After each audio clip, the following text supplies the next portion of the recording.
Hello class, my name is Aaron Eckhart. My presentation is on emergency management theory. Does it exist and what is it?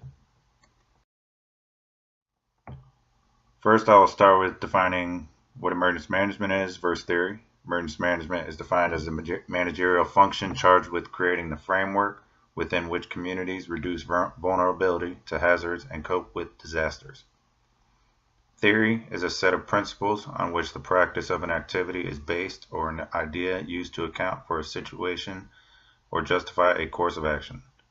So with that in mind, we combine the two to try and understand and figure out if they can work together. There are four ways to think about the theory through analysis.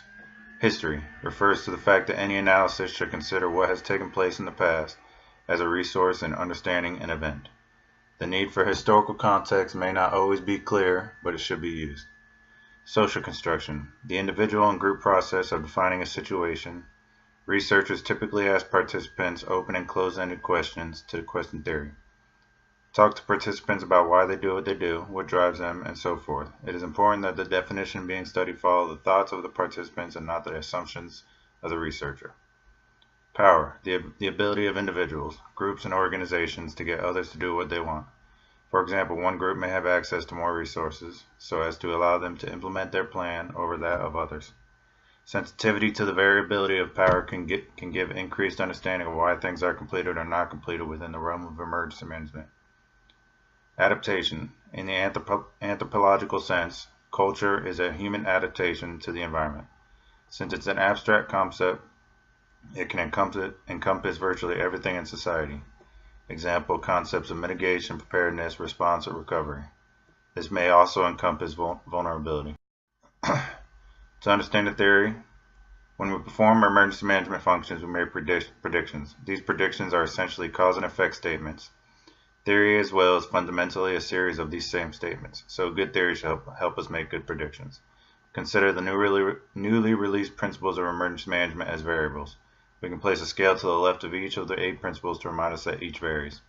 This sets a stage to go from normative theory to substantive theory. We have 8 dependent variables by discovering what the independent variables are for each. Understanding continued. Thomas Drabek, a leading retired professor in the field, once said that theory may have different contextual meanings. For instance, there are normative and substantive theories. The first describing how things should be versus second that provides prescriptive lessons for policymakers. He also indicated that theory may have micro and macro level applications. Example, some theory may cover a broad range of issues while others may be relevant to specific phenomena only.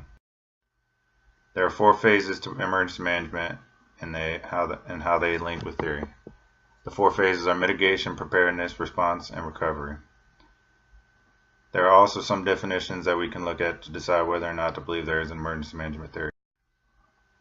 Emergency management theory is the application of any abstract conceptual framework to the substantive issues and topics in the broadly defined field of emergency management.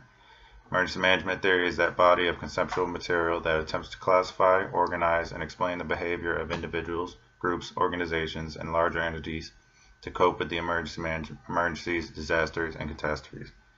Emergency management theory is that body of conceptual material that attempts to classify, organize, and explain the behavior of individuals, groups, organizations, and larger entities to cope with events typically labeled as emergencies, disasters, and catastrophes that disrupt or threaten the meeting of human survival needs.